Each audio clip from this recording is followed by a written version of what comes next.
નમસ્કાર દર્શક મિત્રો, ટીવી18 ન્યૂઝમાં આપનું સ્વાગત છે। ટીવી18 ન્યૂઝ ગુજરાતની પળે પળની ખબર ધરાવતી ગુજરાતી ન્યૂઝ ચેનલ છે। હવે જોઈએ મુખ્ય સમાચાર।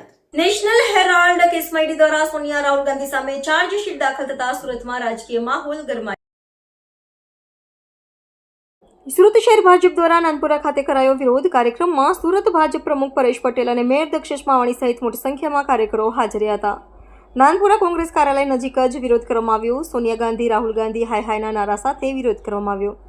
ભાજપના કાર્યકર્તાઓ દ્વારા રાહુલ ગાંધી તેમજ ઇન્દિરા ગાંધીનું પુતળા દહન કરવામાં આવ્યું।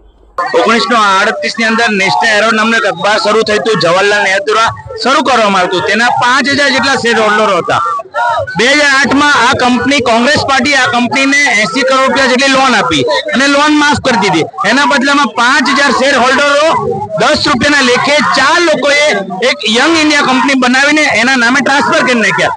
આ 4 લોકોમાં 38% શેરના હોલ્ડર સોનિયા ગાંધી, 38% રાહુલ ગાંધી અને વૈધા એ ઓસ્કાર ફંડ જે મોતીલાલ વોરા નામે કરવામાં આવ્યું। આના હિસાબે નેશનલ હેરાલ્ડની જે પ્રોપર્ટી હતી કરીબન 2000 કરોડની હતી।